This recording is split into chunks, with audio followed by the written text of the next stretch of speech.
Hello all and welcome to the video protection system design using ETAP. We are using the same video as we are using the same system as in previous videos of load flow and short circuit analysis here, and we will also be using the results from the previous videos for our system design. In this video we will be designing overcurrent protection for the generators and differential protection for the transformer. Now, one thing that we need to see here is that this generator G1 has a full load current of 1235 amperes. So we need to select the CT ratio accordingly. So I will go into the editor mode and select the CT ratio. Another thing that we need to see is the CT dot convention, and this is of very much importance, especially in the differential protection design. Now coming towards CT1, this city can have two accuracy classes, or we can say that there are two standards for city accuracy classes, the IC standard and the NSI standard. And if we are talking about IC standard, then its designation and burden needs to be entered, but here in this scenario we will be entering the IC standard, and this IC standard basically first we need to define the CT ratio, which we have selected to be 200 is to 5, and then we need to have the uh, CT design CT class. Let me tell you that there are two classes of two types of CT based on their applications. The first one is measurement CT and the second one is protection CT. The protection CT IC class basically consists of two letters and a number, right? So if we look at this, the first, it's two numbers and a letter. So the first number is 10, and this number shows the percentage error that this CT will give for the entire range of current. P shows protection CT and 5 shows that the percentage error is valid for up to 5 times of the rated current. As an example, since we have the CT ratio of 1200 is to 5, and if we select 10P5, this means that the percentage error in the CT is plus minus 10%, up to 5 times of the rated current. That is, for 5 times of the rated primary current, which is 1200, that is 6000 amperes, for up to currents up to 6 kiloamperes in the main circuit. This CT error will not exceed plus minus 10%, right?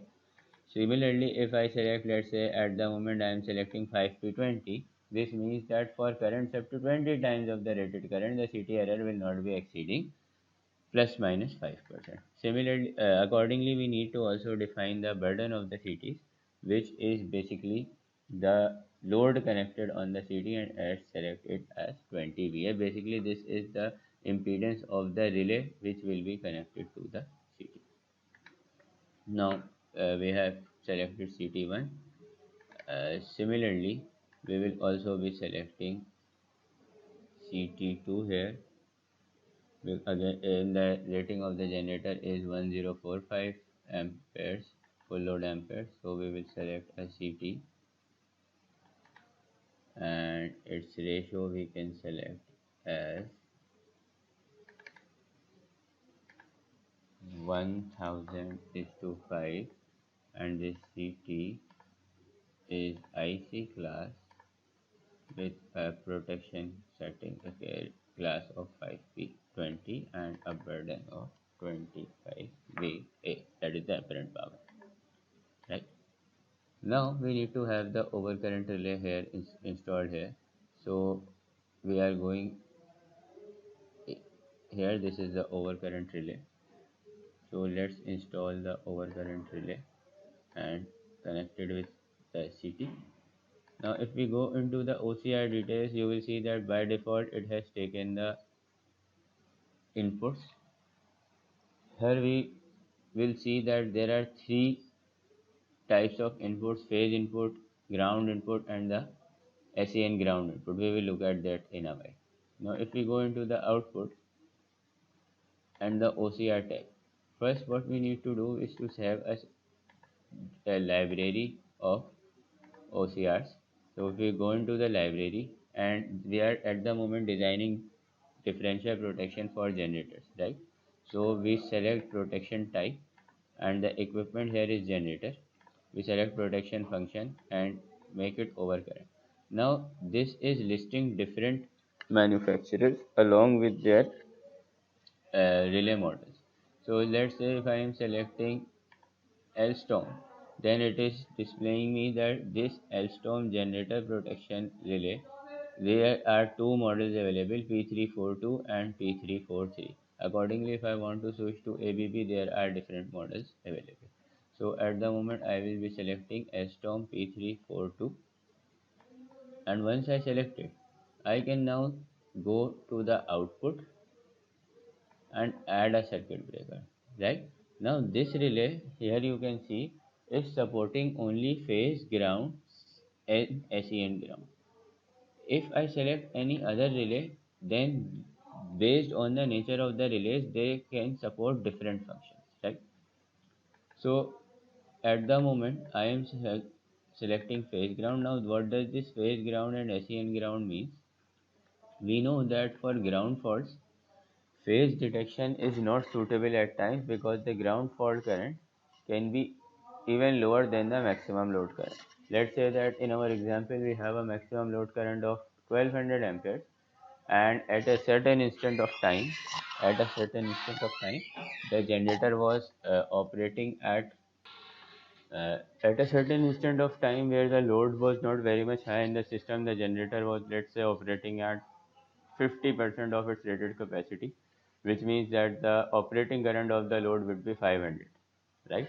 And at that instant, a high impedance ground fault occurs, so that the change in current is very small and the current increases from 500 to, let's say, 700 or 800.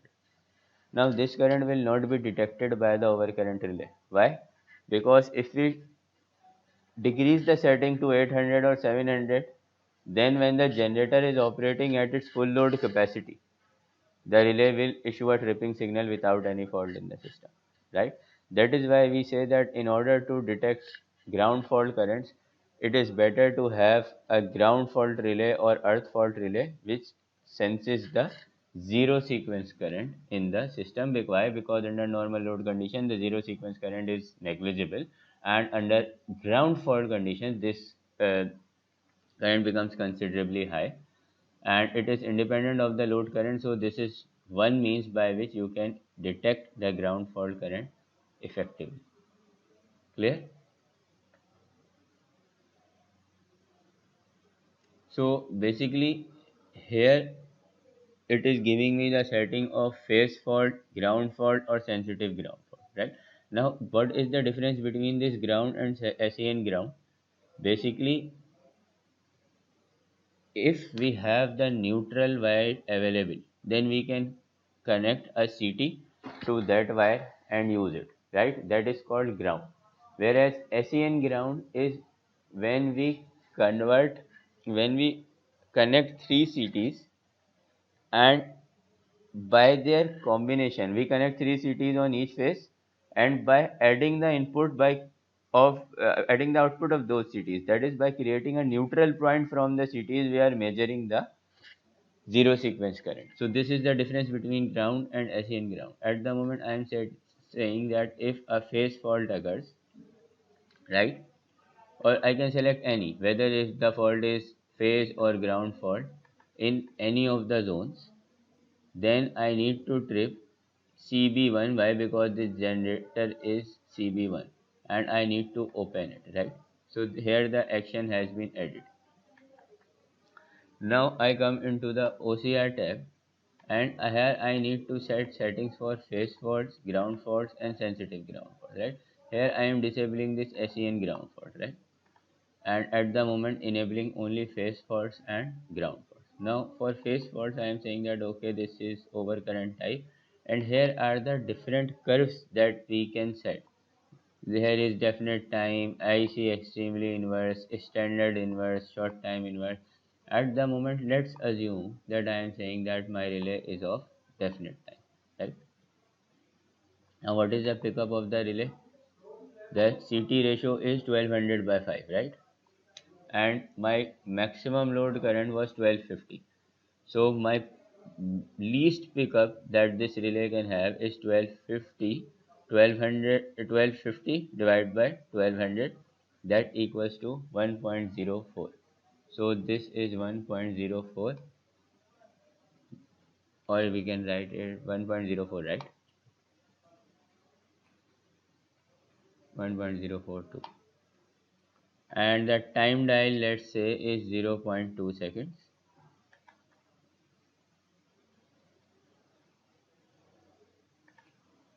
And for the instantaneous setting, of course, as we know that instantaneous current is very high, and we only trip our relay instantaneously when we are sure that there is a fault in the system. For smaller amount of fault currents, we prefer a time delayed response. So we are saying that okay, the pickup current here in this scenario is 5 times of the relay, and the delay in this case is very small, which is 0.01, right? And for the overcurrent operation is 0.1. At the moment I am not selecting directional relay, but we will be covering it in the later part of this video. So here I say it's okay. Now I will go into this protection star device protective coordination, and there is a tab called fault insertion. First of all, I will go into the editor mode and check what are the standards, how many devices I want to operate, whether I am following IC standard or NSI standard, what is the sequence of operation, how many devices I would like to flash, what is the fault type especially. Here we can change the fault type. At the moment I am giving three-phase fault, right? So I just go into the fault insertion, right? And I will place a fault somewhere here on the bus,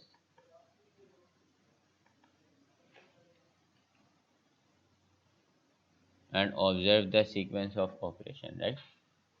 Here I can see that this relay is getting tripped, and if I go onto the sequence viewer, I can see that at 10 seconds, since the fault current was very high, the instantaneous phase current, that is the 50 code relay, instantaneous overcurrent relay, picked up, and after at 93.3 seconds, it issued a tripping signal to the circuit breaker at 10 milliseconds, and at 93 milliseconds the circuit breaker was tripped.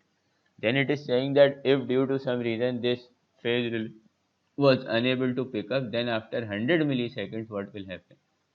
The second relay will pick up and it will trip the circuit breaker again, right? Now we need to have a similar settings for the relay 2 also, and here we will observe a very interesting thing. Just let me go into the editor mode. We already have the CT. Let's just copy paste this OCR so that the settings are same, and here the full load current is. Here you can see the current is here. I just need to add any element, that is CB3 needs to be tripped here, and in the output zone I will say that okay, it's 1.045 with the same settings, right? Ground fault at the moment I have not selected it. So now an interesting thing that you people should know is that if I go into the star device coordination and place a fault at this place, at bus 2, now you can say that bus 1 is tripping fine, but bus 2 is also tripping, right? Here it is indicating that if a fault occurs at this point, uh, at the mentioned point, then the sequence of operation is that at 10 seconds the instantaneous relay picks up, and at 10 milliseconds, sorry, at 93 milliseconds the circuit breaker 3 is tripped. But even after that, the at 100 milliseconds the relay 1 will pick up on time delay function, and it will trip the circuit breaker 1 also, which is fine in this case. But let's have a look here that if I place a fault at this point, let's say that a fault is at the generator, right? Okay, but before that, let's install the protection relays at the load side also. Here we can see that the load current is how much? The full load current at the load is 1050 amperes. So let's select a CT of this ratio accordingly, and an overcurrent relay also.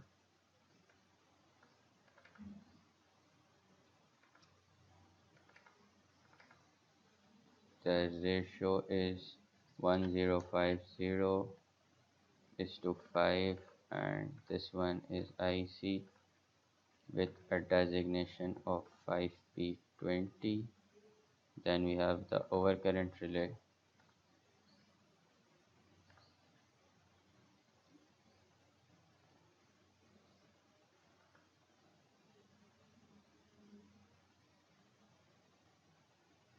and for this we also need to have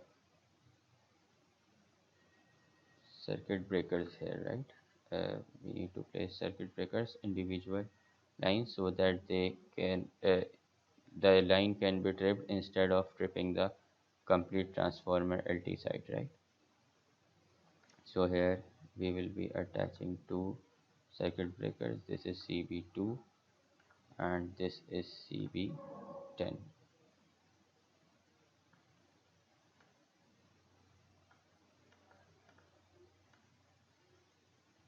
Right, so if we go into the output of overcurrent relays, then here you can see that if once I have not selected the particular device, it is displaying all the tripping functions. I can trip my relay on phase, I can trip my relay on neutral, I can trip my relay on ground, SCN ground, then on negative sequence also, thermal also, on jam, on overloading ground, or on differential, right? But once I select a particular library, let's say I'm again going to Alstom and overcurrent protection of a feeder, it is displaying only P139, right? So when once I select 139 and go on to the output, now you can see that only three options are given. Why? Because the selected relay model only supports these three types of functions, right? So it's CB2 which needs to be tripped, and I need to open it accordingly. Here I need to select the time pickup current also, it's 1.01 times, and the time delay is yes 0.01. uh, let's make this thing a definite time delay with a time delay of 0.05, right? And for instantaneous it's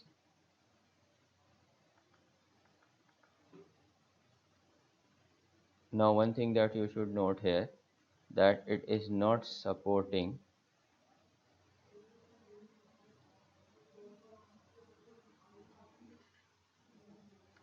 1.05. Why? Because this particular range is up to maximum of 0.8 times of the CT secondary, so I need to select the range different. Now it will support 1.01.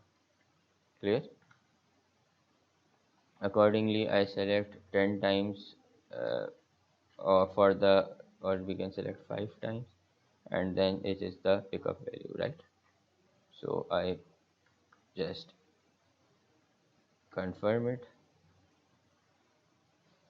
Then I will check, also need to check the operating time of this circuit breaker, right? If I go into the rating page and see the operating time of this circuit breaker, then I can see that this high voltage circuit breaker has a operating time of 5 cycles if I selected 2 cycles, right?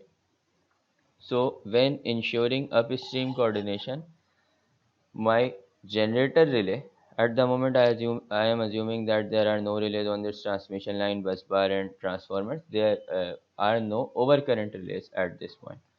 So the relay which is at the farmost end from the generator should have the minimum time settings, right?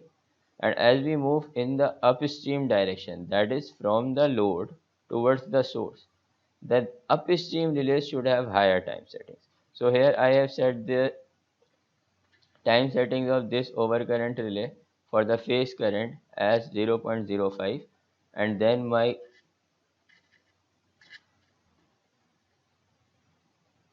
circuit breaker is of 2 cycles, which means how much milliseconds? 40 milliseconds.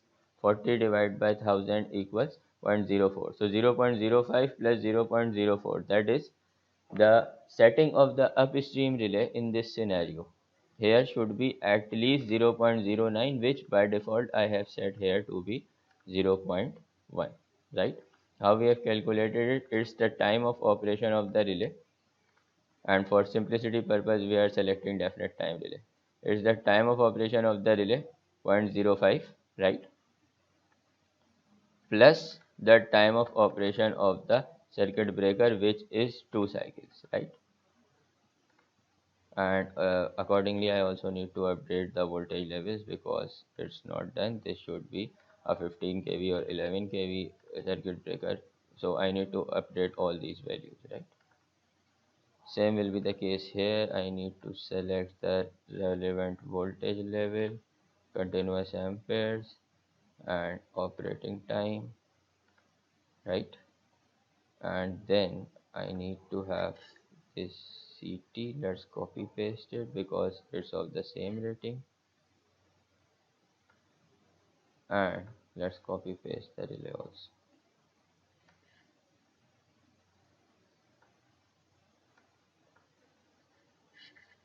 And now let's check the sequence of operation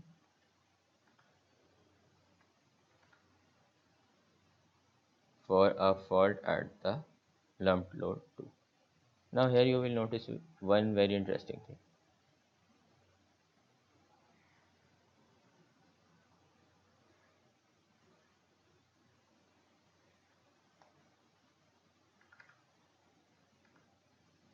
I'm sorry, I think we haven't added a circuit breaker here. This should be CB10, right? Now, in this scenario, you will observe a very interesting thing, that if a fault occurs on the lumped load 2, yes, this relay is required to operate.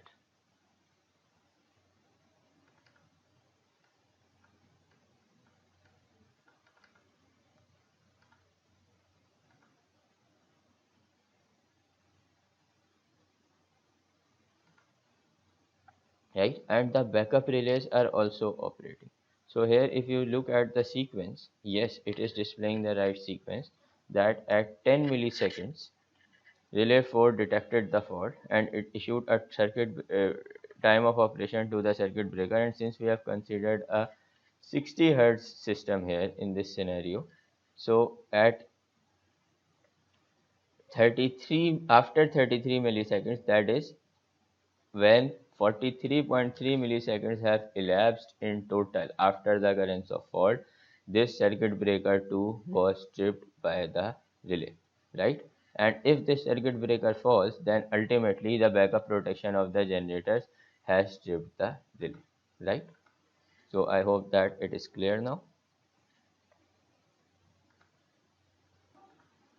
Here, one thing that we should note is that at the moment I considered my load to be 100% constant impedance. Now let's say that my load consisted of a number of motors and 80% of the load was constant kVA, right? And 20% of the load was constant impedance, right? Now let's see what happens if a fault occurs on lump load 2. Here now comes the interesting part, that even if this point circuit breaker 2 has operated, circuit breaker 2 has operated here, what I am saying, this circuit breaker 2 is operated at 33.3 milliseconds. But at the same time, the circuit breaker 10 is also operated, which was not required to operate, because once circuit breaker 2 operates, what happens is that the fault is ideally isolated and your relay is not required to operate. Why it is operating? Due to the motor contribution of the fault current. Because when the fault is occurring at this point at the lump load, the motor elements present at lump load 1 are contributing some of the fault current, by which the this relay is getting picked up and it is issuing a tripping signal. And this here comes the best application for the directional relay. That these relays should be directional. They should only trip if the fault current direction is forward, right? So what I try to do is go onto the rating page, sorry, go onto the relay page. On out OCR element, I will check this directional tab. I will select the 67. Now it is saying the direction of tripping, you need to specify it as forward or reverse, and I will say okay, it's forward. If it's back feeding to any other fault, no, the fault is not in the zone of the relay and it is not required to trip in this scenario, right? The maximum torque angle I also need to specify, and then I need to specify the polarizing quantity, whether it is checking the polarity with respect to voltage, current, or with both. At the moment I will select current, okay, and then I will check it the second one also.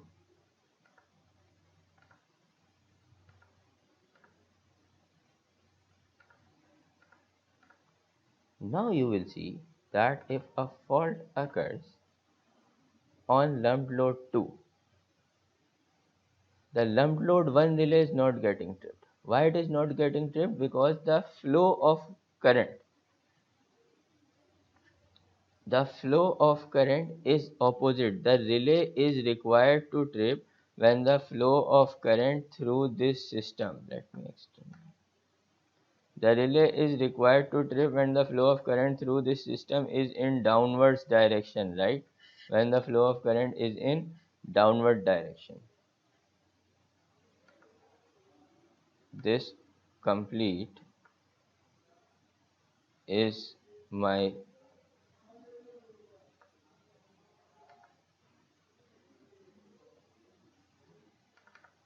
right. This complete is my load, and then you can see that the relay is getting tripped only when the flow of current is in downward direction. That is, in this scenario, the lump load 1 was contributing to reverse current flow, and that is why our relay detected it and it did not issue a tripping signal, right? Accordingly, if the fault is at lump load 1, now again you can see that this relay 1 is tripping. Relay 2 is tripping, yes, but it is tripping as a backup protection. Because if we go on to the sequence of protection, relay 2 is tripping at 100 milliseconds. And of course that is tripping as a backup protection, not as the main protection, right? So this is how we achieve overcurrent directional protection. One more thing that we should note, that at the moment we have only selected the settings for phase currents. We also need to select the settings for ground fault currents, and let's say that I am saying the ground fault current if should be at 20 times of the relay, and it should be directional with a forward direction of current, right? And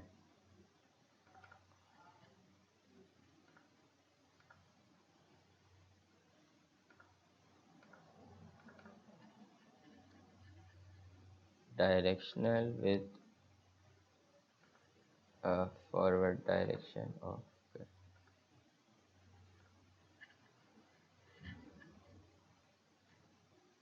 So if we go on to it and then we need to change the fault type also. From here, this scenario, we need to have the line to ground fault or the line to ground fault, and accordingly we can check the operation of our relays, right, and on which function they are tripping, right. So this is all about overcurrent relays. One more thing that you people should note here is that for generator protection relays,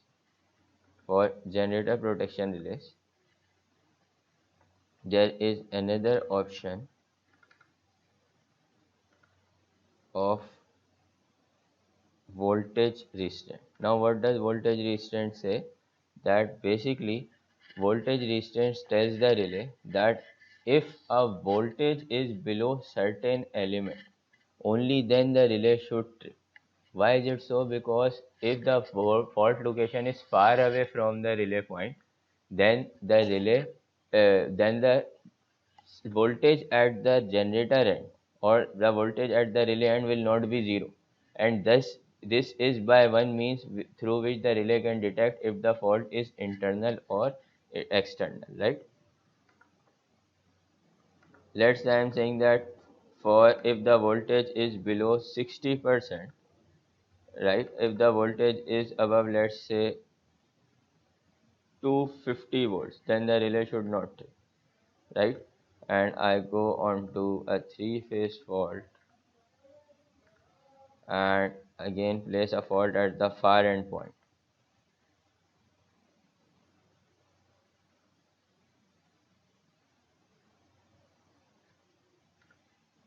right. So here how much the voltage is?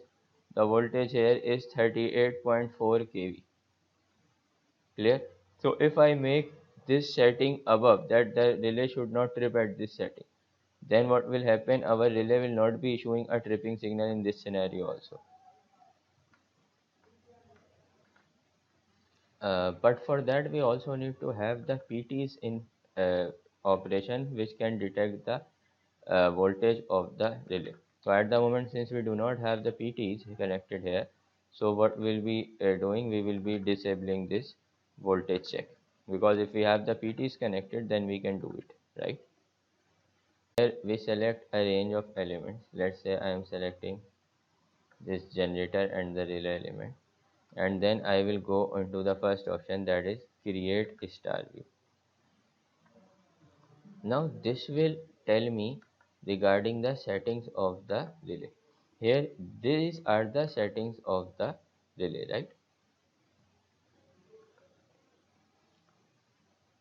And I can see that this is generator 1, right. This is generator 1, what it is showing, generator 1. And then this is the relay operating curve, since we have a definite time over current relay. And this is the generator thermal damage curve, right. That if this much amount of current is exceeded, and this one is the line for generator full load amperes, right. Now here you can clearly see this is for the relay, right, and this is for the generator. Now here you will see that if this is the generator normal load current, right, and here is the full load current of the generator, right. So I need to adjust my relay accordingly, this definite time over current relay, so that it does not exceed the thermal rating of the generator. Let's say that I have this setting of my overcurrent relay. Just suppose that these are the settings for my overcurrent relay, right. Now what does this indicate? It is indicating that if a fault current, let me check out the pointer here. It is saying that okay, if a fault current of 2507 amperes occurs and this fault persists in the system for 8.58 seconds, then my relay will issue a tripping signal, right. And the thermal damage curve of the relay is saying that for the same amount of current, the generator will be damaged even before the relay is operated. Let's say I have this. Right. Now on the y-axis is the time and on the x-axis is the current. Now what's the pointer saying? That if a fault current of 2459 amperes is occurring on the generator and it persists in the system for 8.41 seconds, as per the thermal damage curve of the relay will get the generator will get damaged, its winding will get burned. Accordingly, the relay is issuing a tripping signal after more than 20 seconds here, right? After more than 20, 19, 20 seconds, right? So this relay is of no use because even if a fault occurs, the generator will burn first and the relay will not operate up to that time. So we need to take care of that. The previous settings were right. And we also need to take care of the full load current. It should not be that our relay is operating well below the full load current. So even when the generator gets started and it starts to take load, it is operating, the relay is getting tripped. So we need to be sure about that also, right? And this is how we can set the TCC curve of the relay. Now let's also look at the TCC curve of this relay. And here you can see that this is basically the full load ampere line of lump load 2, and the moment, this is the full load ampere line and this is the tripping of the relay. The moment the load is, there is a very slight difference. Let me zoom it out.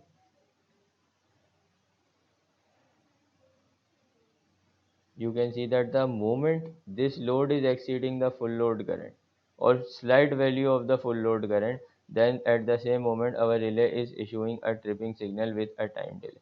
Now if I double click this relay and I select my, this basically is showing the relay, right? And this blue line is showing the normal load. I can also adjust it to, if I want a certain overload factor, then I can adjust it to 1.1 or 1.2 times. Here you can see that this is the load and this is the relay setting. And let's say that if I want to select the inverse time relay, then what I will do, I will say that okay, I am selecting IEC normal inverse current, and here you can see this is the inverse time setting, and I can set it accordingly that for higher values of current the relay will provide lower time delay, and for lower values of current the relay will provide a higher time delay. Here you can see if the current fault current is, let's say, 1147 amperes, then the relay is providing a time delay of 3.45 seconds. Accordingly, if the fault current increases to 2050 amperes, the time delay has decreased to 0.518 amperes. And after a fault current of, let's say, 5000 amperes, the relay is issuing a tripping signal instantaneously. So I hope that the protection settings of overcurrent relays on ETAP are clear. Feel free to ask me if you have any confusions related to the protection settings of overcurrent relay on ETAP. Thank you.